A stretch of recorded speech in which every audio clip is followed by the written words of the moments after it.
Well, it's great to be here. So while you adjust my little clinging, what I'm going to talk about tonight comes out of my own experience as a pediatric oncologist. I spent most of my career, as he mentioned, working on immune therapies for neuroblastoma, which is a childhood cancer. I've worked with hundreds of children who've suffered and in many cases died. Tonight I'm going to mention two, Allie and Emma Grace. So I did an experimental transplant on both of them for neuroblastoma. Allie had struggled with this disease for 8 years. And at the point that I started to take care of her, this is truly the last thing we had to offer. So we took her to transplant, and over 6 months, nearly every day, I'd walk up to her room, get to know her, get to know her family. She was beautiful. She was brilliant, hilarious, she was sassy, she was 12. And she befriended this little girl, this other girl who was having the same treatment, Emma Grace. And for the last 4 months of her 6 months that she was with me, I watched her die. Soon after she died, I watched her friend, Emma Grace, die. It's one of the most painful experiences I've had in my life. And it made me wonder whether or not I was the right person for this job as a pediatric bone marrow transplant physician. I nearly broke over these two beautiful girls. And I'll tell you, in my brokenness, I simply could not believe in God. It wasn't because I didn't want to believe in God, but I was interested in the truth of things. Then as now, I don't want comfortable beliefs. I want true beliefs. And where true beliefs match my hope, I'll rejoice. Where true beliefs match my fears, I'll try to find the courage to embrace that. So where did my loss of faith in God leave me? I avoided talking about death, despite the fact that 40 to 50% of my patients had very high-risk disease and were going to die. I was brought up in a medical culture where the tools that we had at our disposal were the language of professionalism, the language of standard bioethics, and the notion of boundaries, maintaining a sort of proper distance so that we don't get hurt. That language turned out to be too thin to get to the realities of human suffering that we witness in medicine. It was too thin to help me in my experience with Allie and Emma Grace. Now, I don't know anyone who experiences their own illness in biological terms. People experience illness in terms of relationships, in terms of loss, in terms of fear, in terms of questions about what happens when we die. Everyone explores these from the vantage point of some commitment central to their life, their work, and their thought. So what was mine? It'd take a long time to talk about my journey from a bewildered agnosticism to a kind of healing, to a deeper understanding of what my work as a physician is, and to a deeper understanding of God's relationship to us. But there was a process, and it was one of the most important things that's happened in my life. Now, there are many ways in which the God I ceased believing in is still a God I don't believe in. It felt like atheism, but what it turned out to be was a growth in my understanding of God, and not merely an intellectual understanding, but a relational understanding grounded in love. The God that I stopped believing in was an image that needed to be undone anyway, so that I could learn more about the real God. The only way I know to talk about death is to learn what love is, and to learn how to be present to someone who's facing death. There is a way to be lovingly present without resorting to the language that I was stuck with, the language of distance or boundaries or professionalism. In my experience, it's deeply rooted in love.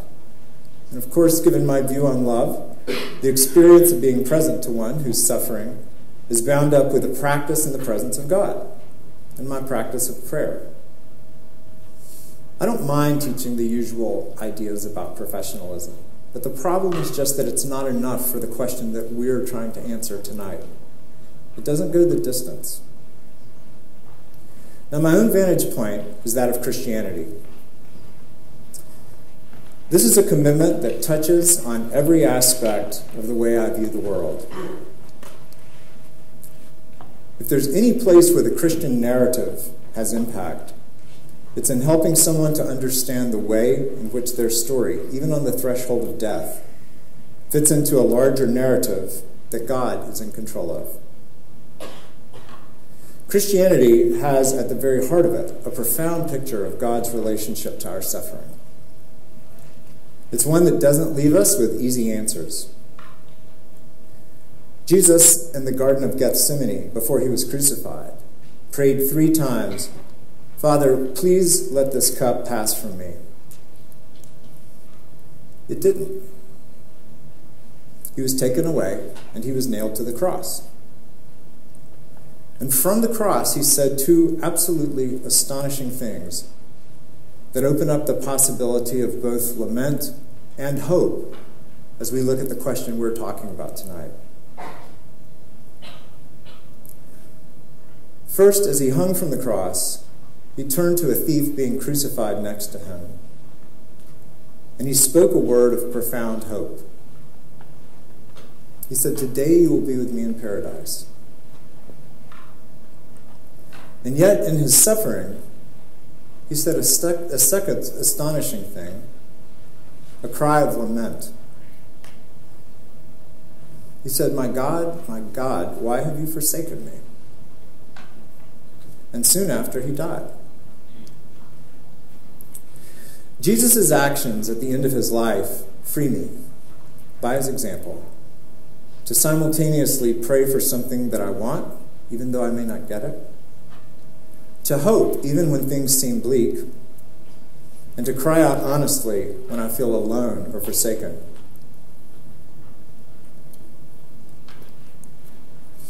When suffering occurs, what Christianity most profoundly advocates is not coming up with an explanation. Oh yes, that's an excellent explanation of why I'm suffering.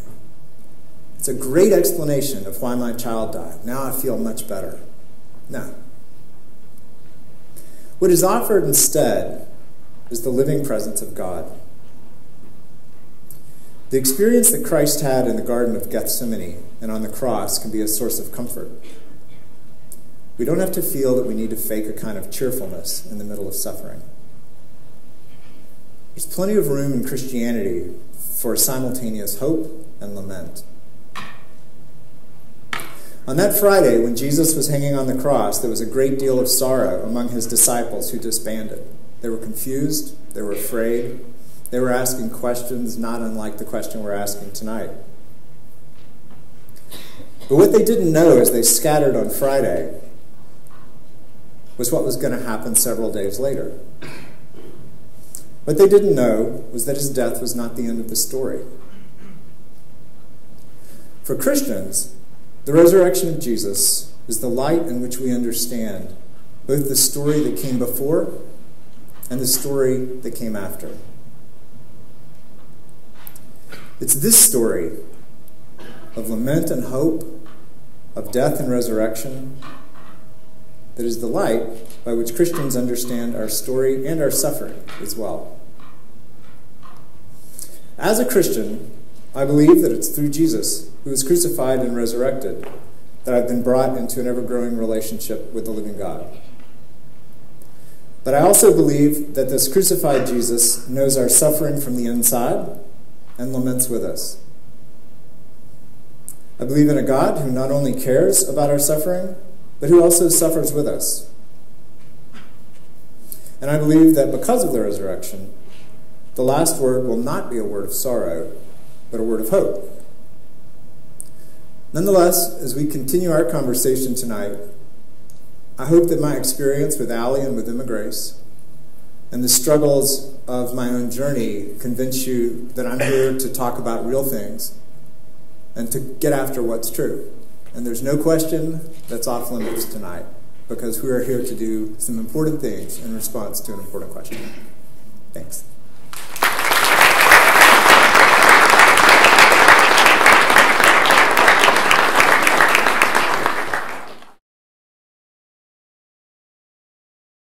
Does God care? Why does death, dying, and suffering exist, and how do we deal with it? Of course, you know my answer is going to be that God does care, but the problem before me now is to elaborate that answer. My answer will have to come from the Quran, which I believe to be a revelation from God as a message for all humankind, from the reported sayings and anecdotes regarding the Prophet Muhammad, peace be upon him, whom Muslims believe was the conduit through which God revealed his message in the form of the Quran, and also in the life example of the Prophet Muhammad himself. I would also have to rely a great deal on my own intuition and also my informed reading on the subject.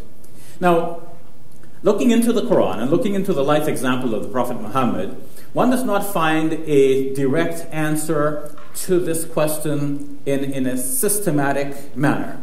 But that too is how we find most topics dealt with, either in the Quran or in the reported life of the Prophet Muhammad. One has to piece together various elements to arrive at an answer at almost anything. And this becomes now the job of jurists and theologians to put together the various components. And various interpreters may put the pieces together in different ways. We might connect the dot one way or in a different way. The way I connect the dots may be different, therefore, than maybe some of you right here in this hall here tonight. But do hear me out. Aristotle spoke of a formal cause. So if we think of somebody making something, first he has an idea or she has an idea of that thing in his or her mind, and then puts that into reality. Now, if God is going to create the universe, then he has an idea, I believe, of what the universe is going to be like. He has a very detailed plan. But then, there's not just one possible universe, but many possible universes. Keith Ward, Oxford University professor, has written in his book, God, Chance, and Necessity, that if there is a good to be achieved, then it is expected that God would try to achieve that good. Not only try, but he would be successful in achieving that good.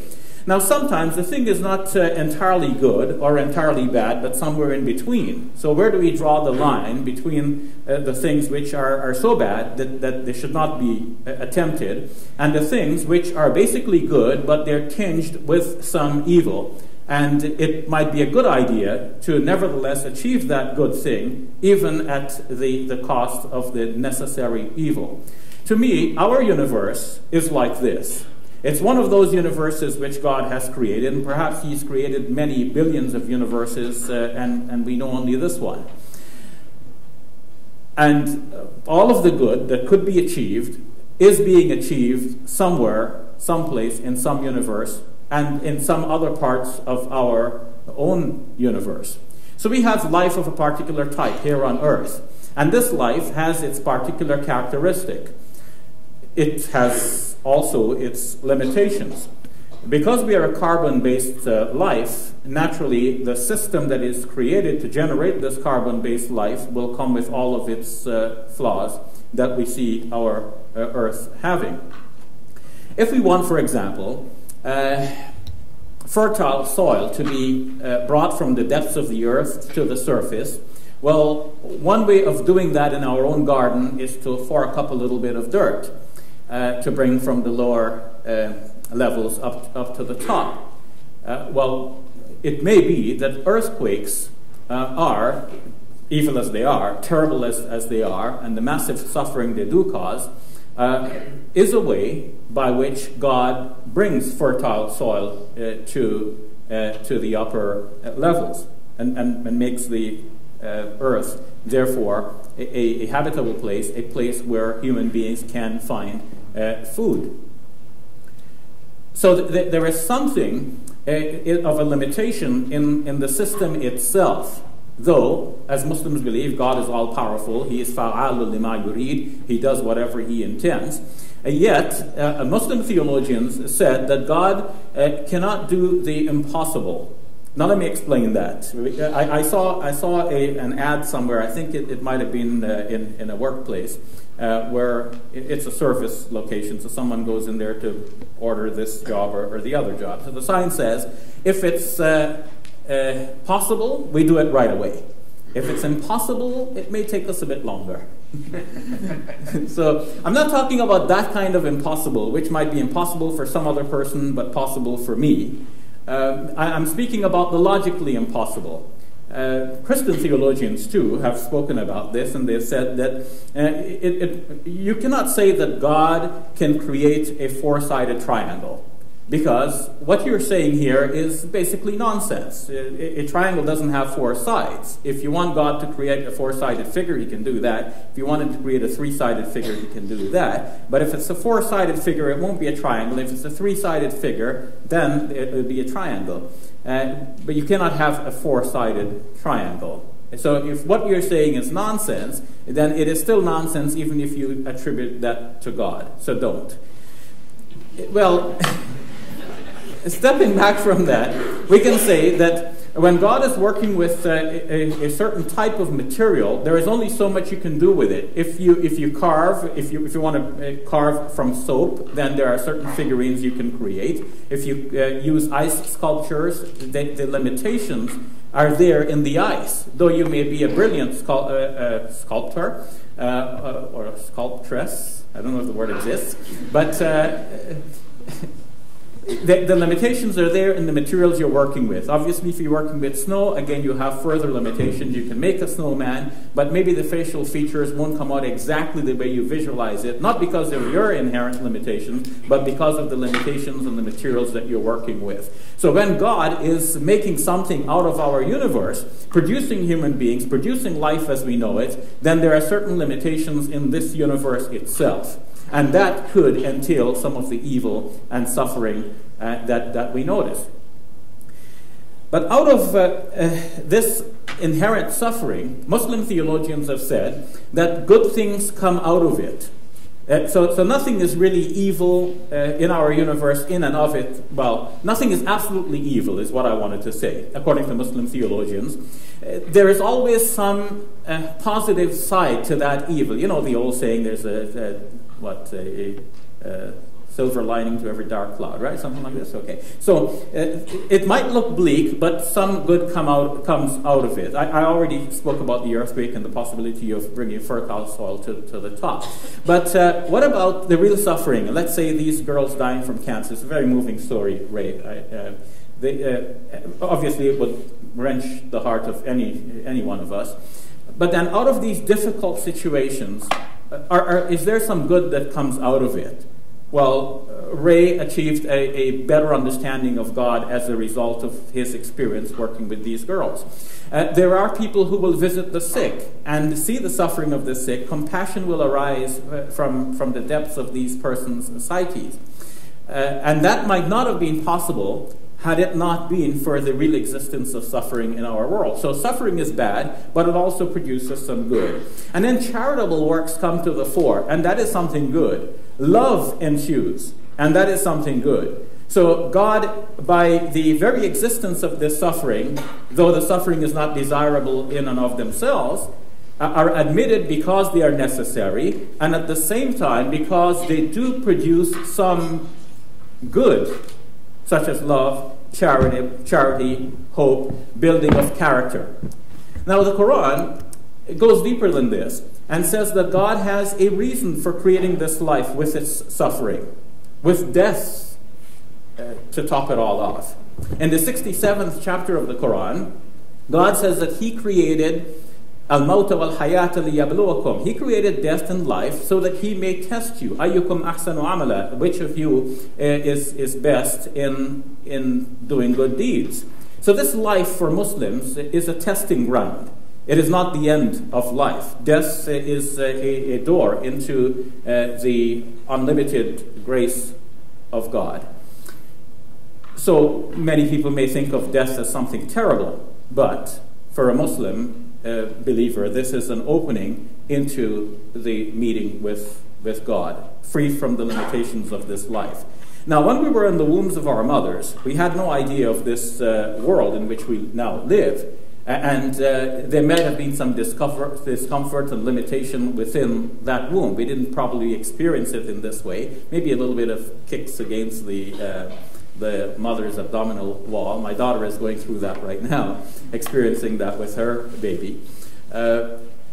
But probably the baby does not have that full consciousness, well, doesn't, not probably, but doesn't have that full consciousness of the limitations that he or she is living with at the moment. We have a consciousness of our limitations here in this world, but by comparison, after this period of limitations and difficulties and restrictions and sickness and discomfort, we will eventually go through the vestibule of the passage of death into the vast mercy and grace of God. Some people call that heaven, some call it paradise. Muslims refer to it as Jannah, really paradise. So this life has a purpose. Now one might ask, why didn't God just simply create people and put them in paradise to begin with? Now, that's easy for us to visualize. Yes, God could have done that. But would we have gone to paradise, and I pray that we all go there, but would we have gone to paradise with the character that we have formulated and developed through our life experience here?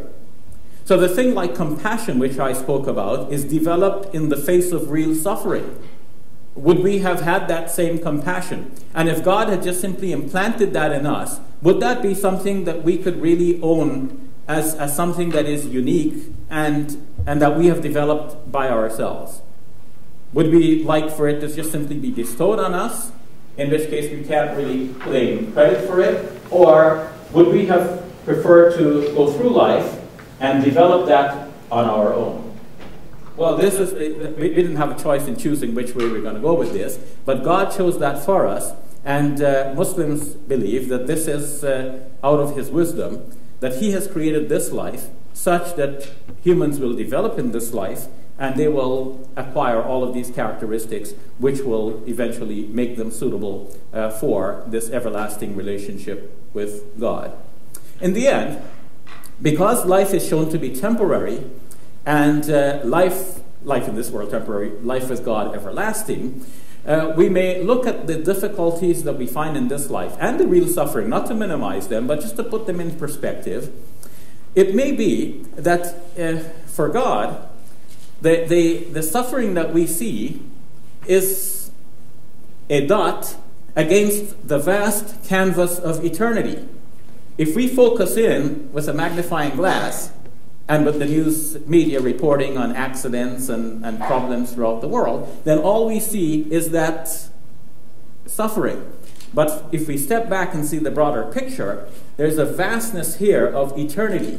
And in the eyes of God, that is a moment of suffering. But that does not mean that God neglects that or doesn't care about that. A Muslim tradition says that if a believer suffers anything in this life, it may be something as minor as a thorn pricking your foot. Of course, when people were accustomed to walking barefoot, right? But just something as simple as that would be a reason for you to be rewarded in the life hereafter. So this hadith or tradition continues to say that amazing is the case of the believer. If something good happens to him or her, he or she thanks God, and for that there is a reward stored up in the life hereafter.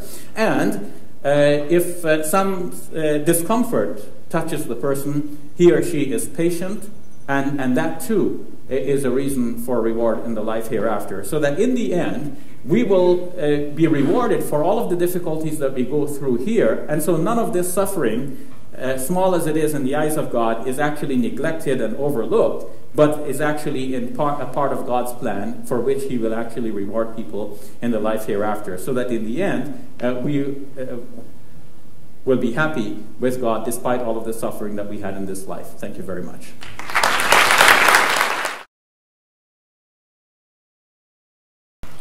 Thank you very much for having me here.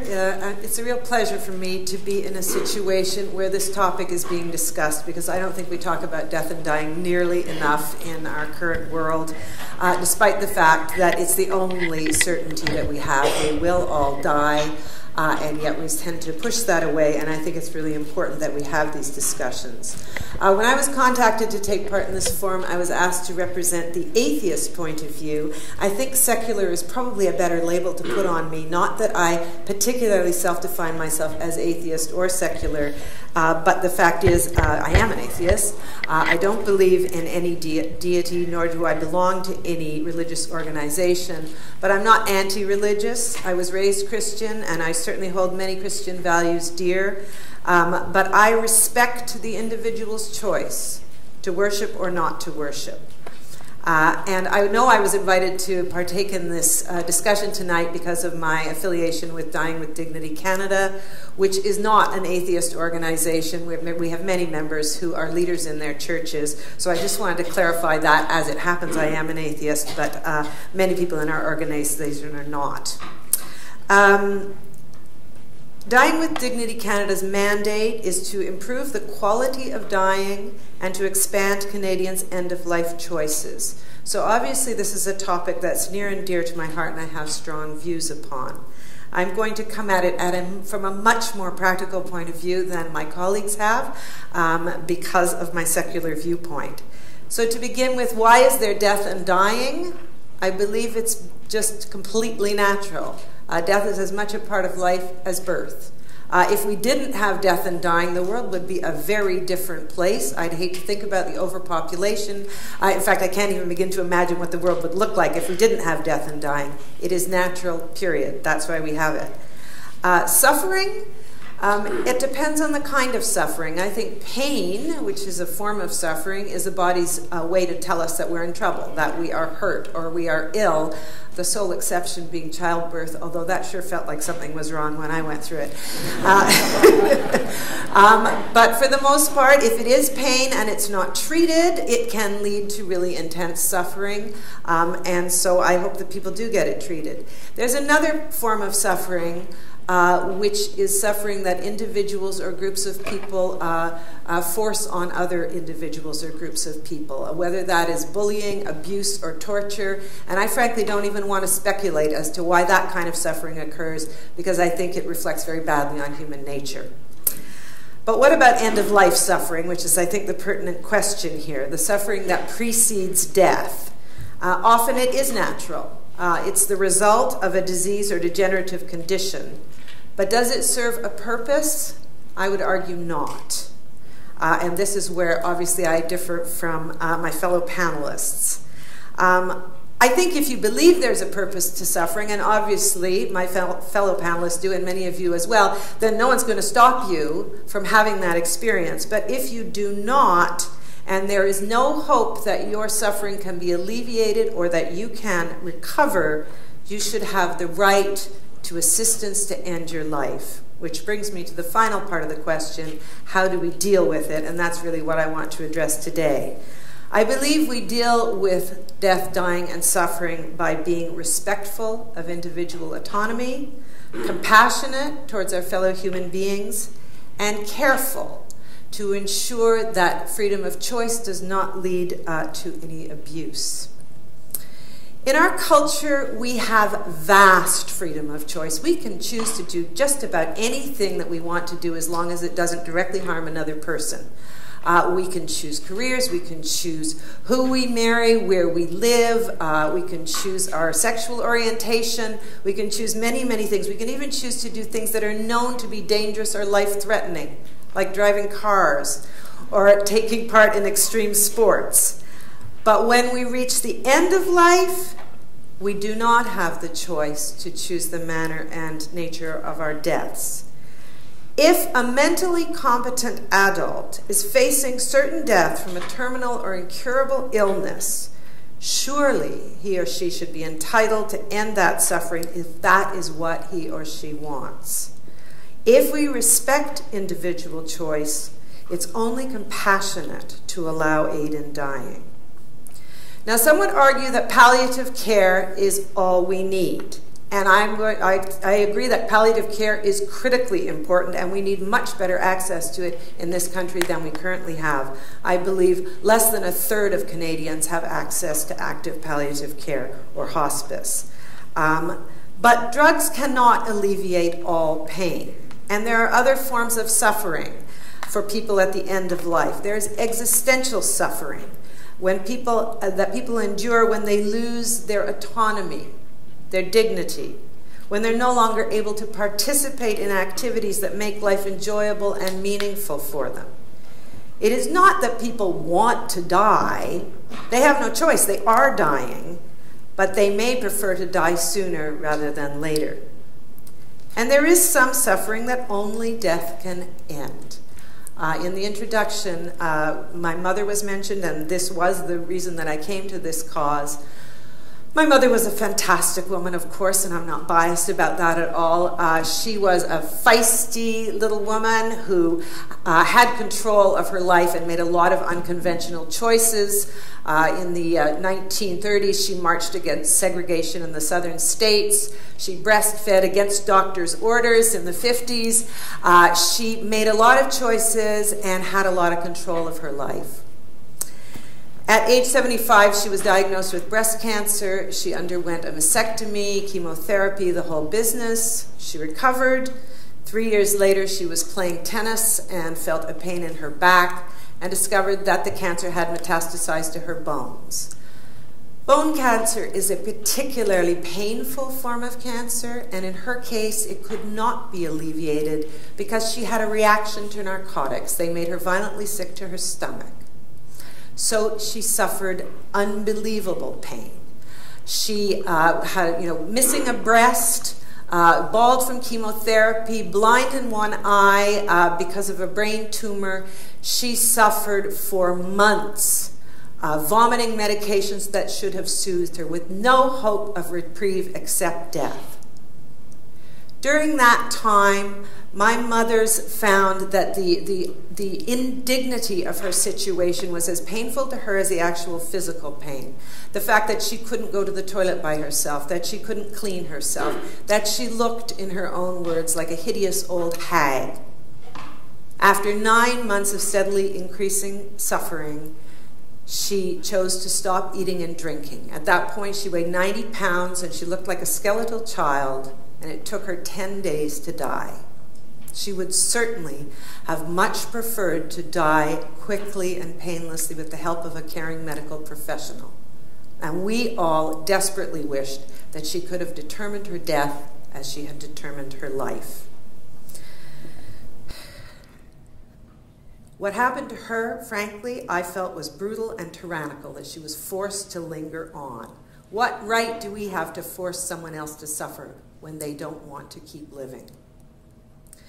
Now, many believe that legalizing aid in dying would be risky, that it might lead to abuse of the vulnerable or a moral breakdown in society.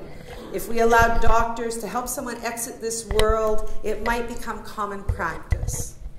But frankly, this view ignores the fact that were aid in dying legal, only individuals requesting assistance to die would ever receive it.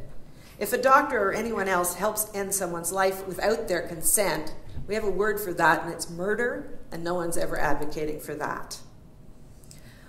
What we at Dying with Dignity seek is fairness. We want laws that respect and protect the rights of both the vulnerable and those who are suffering horribly with no hope of recovery. In Canada, it's legal to commit suicide, but anyone who aids another to die can be imprisoned for up to 14 years. However, in a number of jurisdictions in the world, medically assisted dying is legal and has been for some time. And there have been a myriad studies to examine the impact of such legislation. But no evidence of abuse has emerged, and in several of those jurisdictions, there's been massive improvements in palliative care. A study that was done recently in Oregon to find out who uses this legislation, who asks for aid in dying, discovered that it was almost universally white men, well-educated and economically advantaged. So it was the privileged, it's the privileged who are seeking that choice, not the vulnerable. The laws work, because there are safeguards in place that are absolutely vital. In most jurisdictions where it is legal, essentially they have the same kinds of safeguards, that you have to have a diagnosis from 2 doctors, one of whom is not connected to the patient. There have to be capacity assessments to ensure that the individual is in their right mind. They're not suffering from depression or other mental illness or even dementia. The patient needs to make the request repeatedly with a reflection time between requests so that it's clear that they really want to do this, and the doctor has to assure that there's been no coercion and there are psychological tests that they can perform. Still, some would say, why not just commit suicide? If you are at that point in your life where you just want to go, why not commit suicide? Why ask somebody else to assist you? Well, I would say that it's easier said than done. Some people think you could take a bottle of Tylenol and wash it down with whiskey and you'd be on your way, but you'd be more likely to suffer organ damage than experience death if you did that. Others say hoard prescription drugs. Well, if you have them and if you don't hoard them until they're past their due date. But the fact of the matter is that suicide tends to be violent and ugly, whether it's by hanging, poison, firearms, or a fatal leap. It takes courage and capacity to accomplish such deeds, and it leaves a terrible last image for friends and family. Frequently, if an individual is in a situation where they want to end their life, they must do it too soon. And one of the tragedies of our current law is that people die too soon. People's diseases progress on a continuum. The point where they can end their lives without assistance is often much earlier than the point at which they would choose to end their lives if they knew someone could help them. I recently had an experience of this, a man named Nagy Marcos, who was a member of Dying with Dignity, a man of immense courage, who had Huntington's disease. He had watched his father die of Huntington's disease. It's a hereditary disease that is without treatment or cure and attacks you mentally, physically, and emotionally. It's a particularly horrible way to die. And when he realized he had the gene, he determined that he was not going to let this happen. He was not going to be ravaged, nor was he going to ask his wife to help him. So when he could no longer hold a cup without spilling the liquid, he realized his window of opportunity was closing. And last April, he ended his life. It was quick, it was painless, it was on his own terms, but he was not bedridden or incapacitated. He was still passionate, cheerful, capable, and only 53 years old. He might have had another 2 or 3 years of satisfying life, but he couldn't take the risk that he'd lose the capacity to end it and have a really drawn-out, horrible death. Right now, we force individuals who are grievously ill to make a horrific choice, to either die too soon, put their loved ones at risk for assisting them, or suffer horrendously right through to the end when they're finally released. Polls indicate that somewhere between 65 and 80% of Canadians believe that medically assisted dying should be legalized. If Canada were to introduce this legislation, no one could make the decision to request medically assisted dying other than the patient, him or herself. So to conclude, I would say death and dying are natural and inevitable. Suffering, if enforced against the will of the individual, is barbaric. How should we deal with end-of-life suffering? We should let people have choice by legalizing medical aid in dying. Thank you.